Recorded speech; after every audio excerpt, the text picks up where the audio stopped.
Originally from Tuscaloosa, Alabama, JaColby aims to highlight the importance of emotional awareness in the TED Talk, emphasizing how mastering emotions can open endless opportunities. A fun fact about JaColby is his passion for content creation.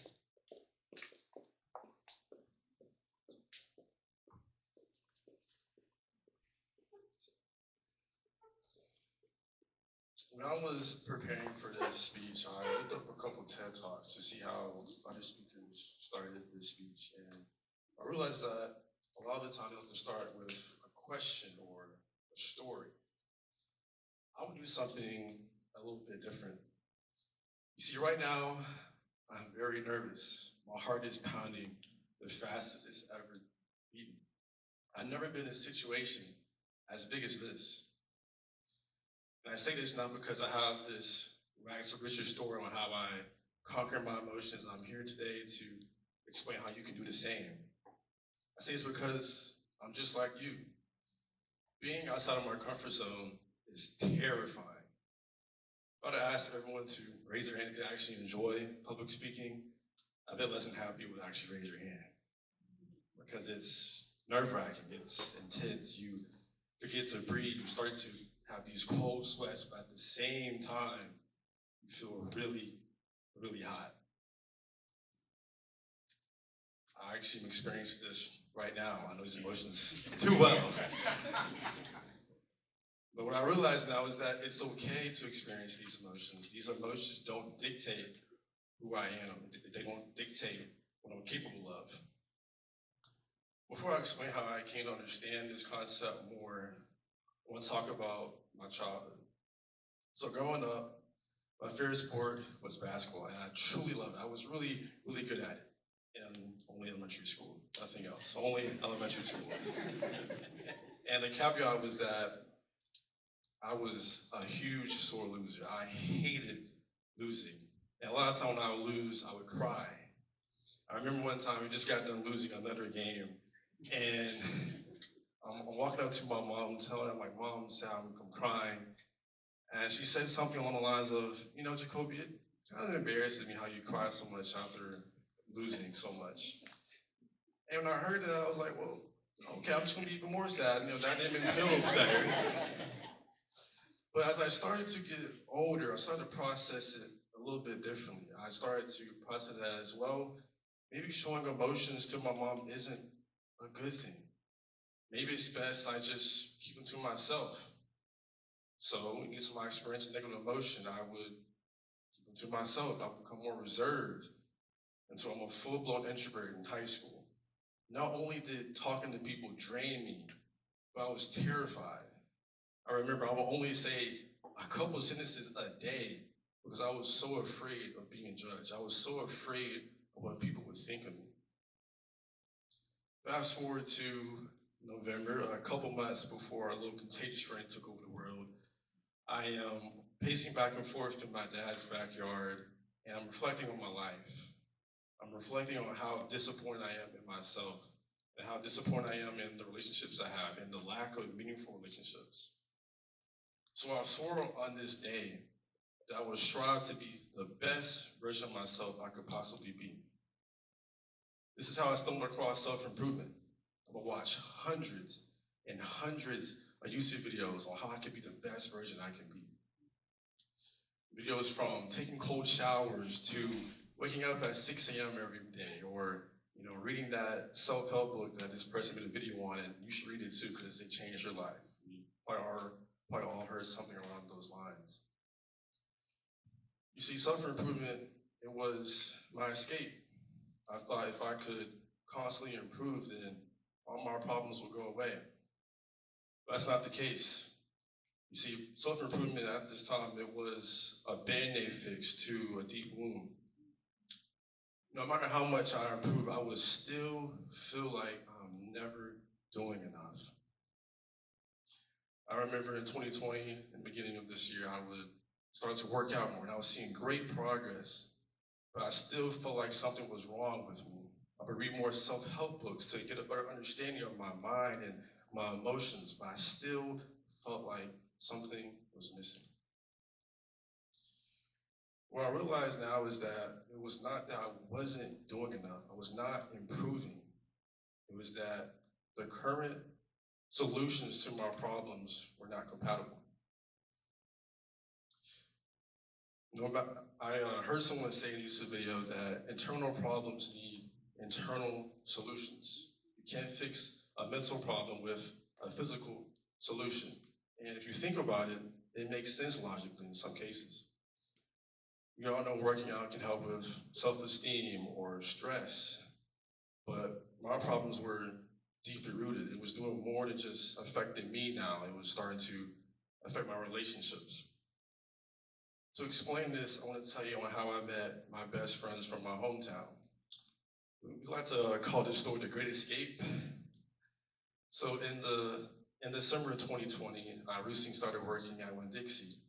And soon after, I became great friends with my coworkers, Maureen, Kyle, and Allison. It was great being able to start to be myself, express myself. I had people around me that cared. But as time went on, I started to have these emotions again that something was wrong, so I'm not doing enough. You see, self-improvement made me have all these ambitious goals that I started to feel like maybe I'm not on the same level as them. Maybe they just don't care. You see, people talk about our goals sometimes, we would work out sometimes, but it bothered me how they didn't really care about self-improvement as much as I did.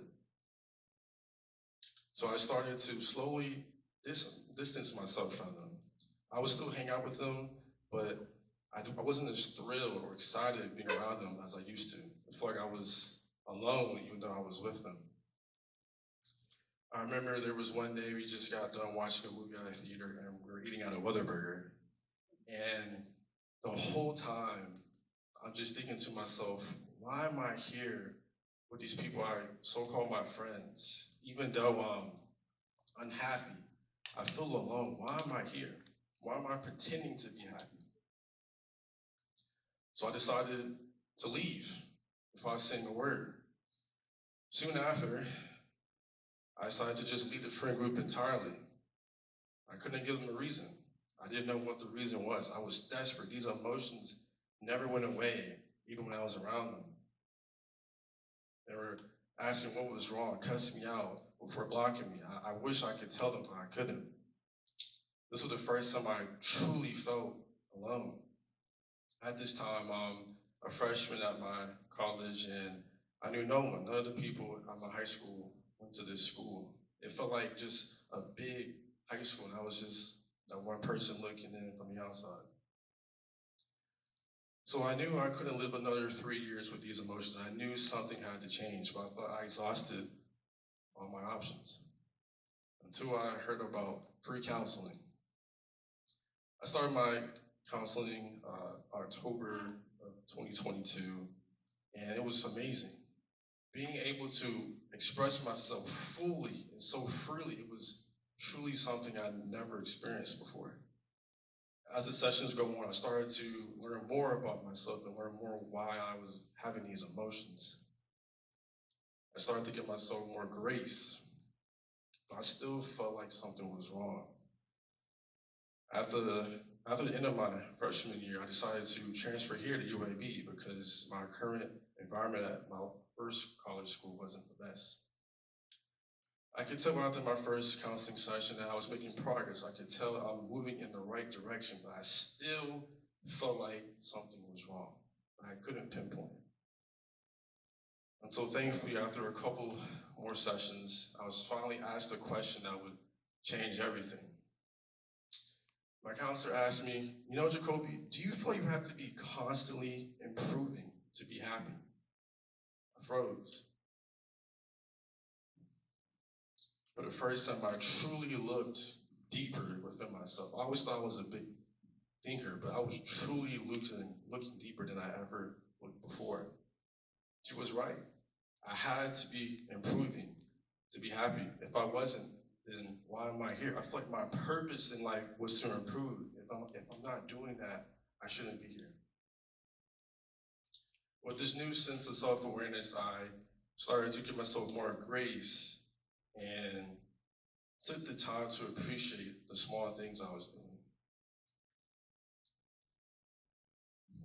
My last session was last year in November, pretty recently, and I never looked back. I'm truly the happiest I've ever been.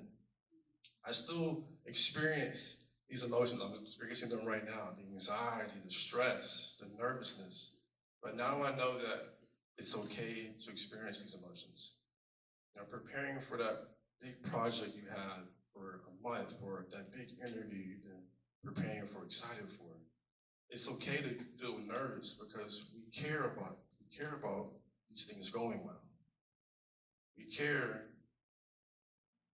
very, very much.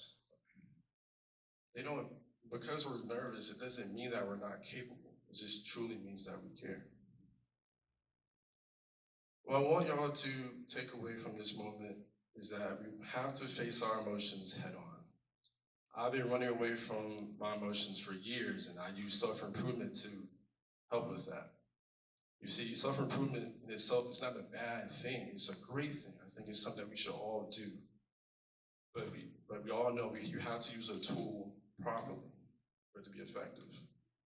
I was using it to run away, not to actually help the root of my problems. Finally, there's a time aspect. It takes time to heal. I know how cliche that is, but truly, it really does take time to heal.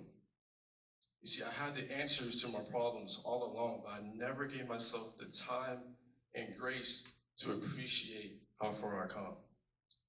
You see, if I was to talk to the 16-year-old version of myself right now, he would look at me astonished. He wouldn't know who I was. I'm a completely different person. I'm a completely different man, the person you're looking at right now. You see, my emotions, our emotions, they don't dictate who we are. They don't dictate what we're capable of. They don't dictate our character. We are more than just the good and the bad. We are everything in between. We are born flawed, but make life into something beautiful, something impactful, something that cannot be simply described by 2 words. Thank you.